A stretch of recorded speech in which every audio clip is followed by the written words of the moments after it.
before I remember, actually. Okay, I think I'm recording. I think so. Joel had a real rough time. His mother passed away. Couldn't see her. She had been in a nursing home and couldn't see her there. He couldn't go to the funeral. It was a torturous situation. But I must say that I marvel at Joel and Rachel. They both lost a parent within a relatively last year or two, and really I admire your fortitude, your emunah, and may Hashem send you both the strength to keep on inspiring all of us about how to live life even when you face challenges. I stand in awe of you, Joel, dealing with what you had to do from far and doing everything right. It's just l'cha dumiyatila. I have nothing to say but praise. And Mit Hashem, you should only have simchas, and your mother's neshama should soar in Shemayim. I'm sure she is, and she should intercede on behalf of your beautiful mishpacha.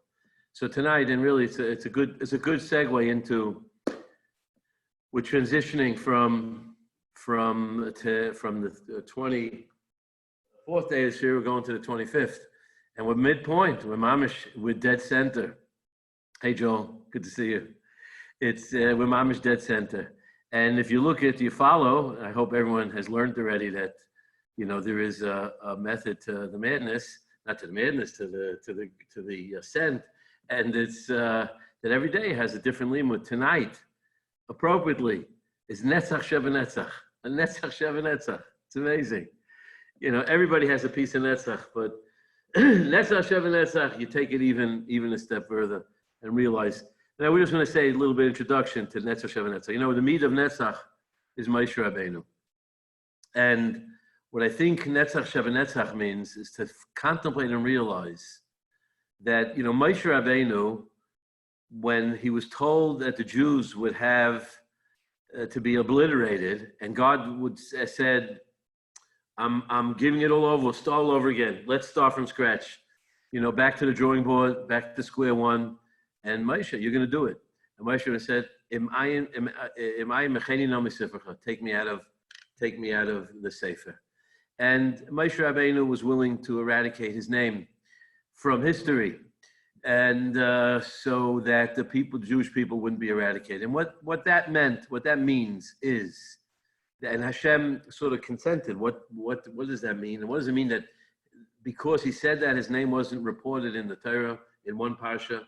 I think what he meant was that he wasn't saying, and God, paid him back and said, you say that, so I have to fulfill it by leaving you out of Parsha. I think it means simple. Moshe Rabbeinu said, without Klal Yisrael, I'm nothing. He was so devoted to us. Moshe Rabbeinu represented Netzach, the emes, the future. There's nothing but Klal Yisrael, and him and his role in infusing Klal Yisrael and giving them Torah. That's Netzach, and without Klal Yisrael, then go back to Tayu Vavayu. And Hashem was masking, and Hashem said, okay. And you know what? I'm going to not obliterate your name. I'm going to merge you with Klal Yisrael. There's a concept in Zohar that in every generation there's Ishpashtusa de Moshe. Moshe Rabbeinu exists in each one of us. And what I think it means is that Moshe Rabbeinu made a trade-off. He said, look, I'm willing to give myself out completely. And Hashem said, you don't have to give up yourself completely. But I'm going to transfuse you and Klal Yisrael are going to become one and the same. And Klal Yisrael, through all the actions that they do, will take Netzach into Netzach. It'll be a Netzach Sheva Netzach.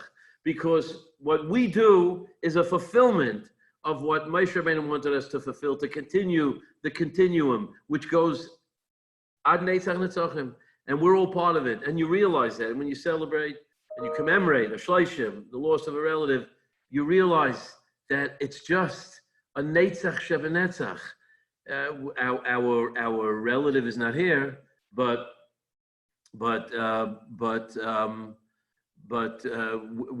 we represent the continuum. And even though there's a gap, and even though we don't see each other, but it doesn't mean that we're separated.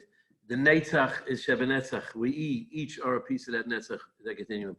Last night, I'm going to share with Joel, because, it must be really frustrating not to be able to say, he hasn't said a Kaddish. He hasn't said a Kaddish. It's crazy. Not to have said a Kaddish at the kever, at the funeral. It's mind-boggling. And not to have said one Kaddish for his mother. I mean, your father, let me give you a blessing. Your father should live long and share a lot of nachas from your family. You know, mitzvah Hashem, this should be the only suffering you should have. But to not to say a Kaddish at the grave and not to be able to say a Kaddish every day, 3 times a day.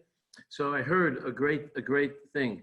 I saw this quoted in the name of Rabbi Avram Yaakov Pam. I'm not sure if it's it's the Rab Pam, but the story is about Avram Yaakov Pam. Maybe it was him when he was a kid. I'm not sure if he was born in America or in Europe, but the story was this: Avram Yaakov Pam was learning in Europe as a little boy, and he learned in a yeshiva that was over a little river.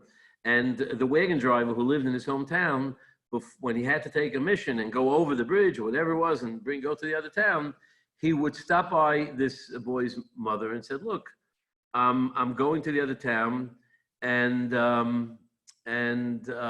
you know, I'm happy to take something with me."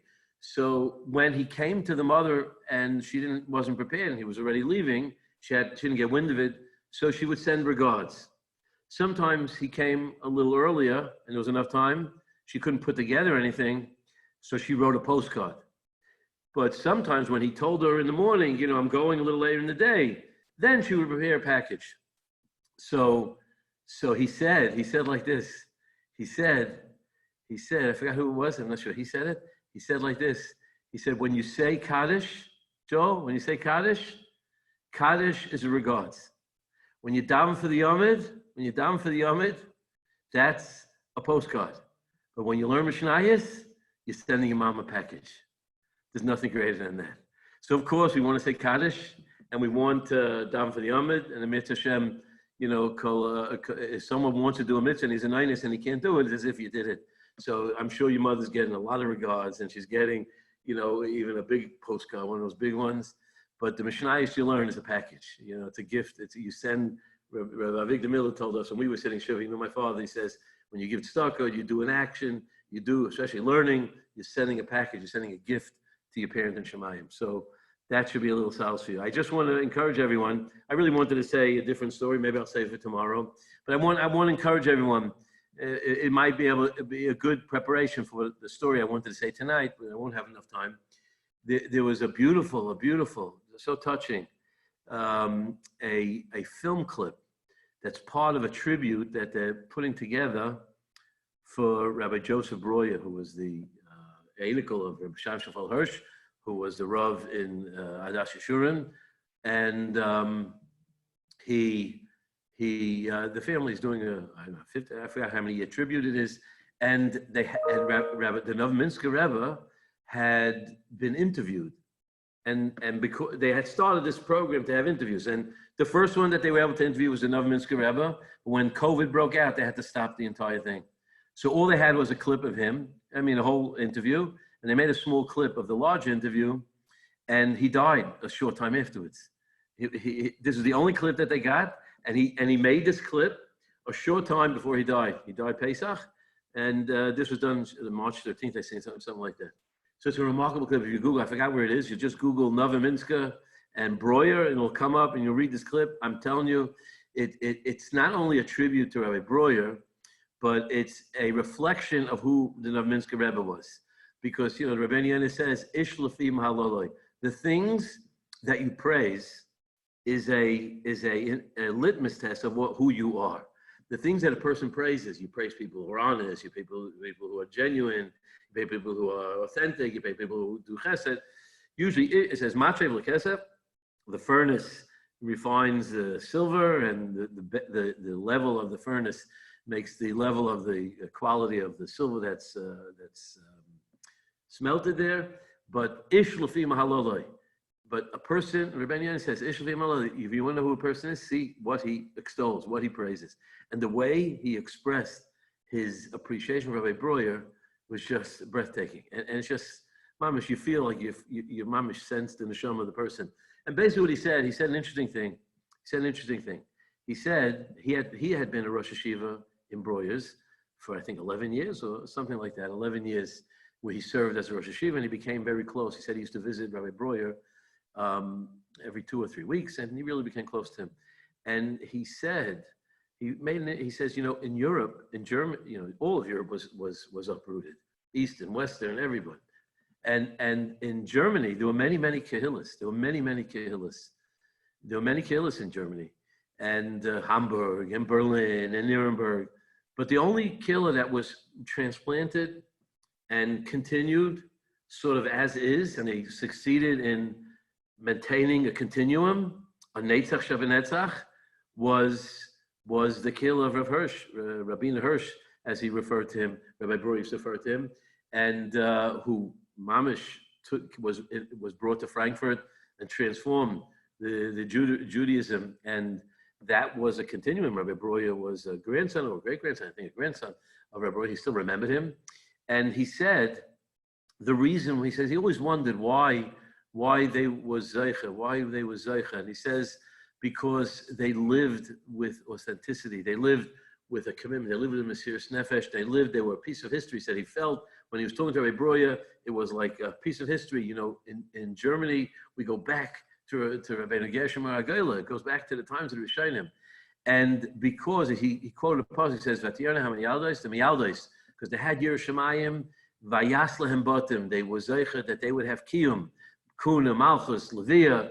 He says, when you live with a Yerushalayim, where term Derech, he explained, means you live every moment of your life infused with Torah. That's what it means. It's not a synthesis, he said, of, secular goes good. It means you infuse everything with Torah. Torah is the definition. He says the German Kehillah of Frankfurt succeeded in bringing that Messiah that goes back so many years and transplanted it more than any others because of that Yerushalayim, that purity of Yerushalayim.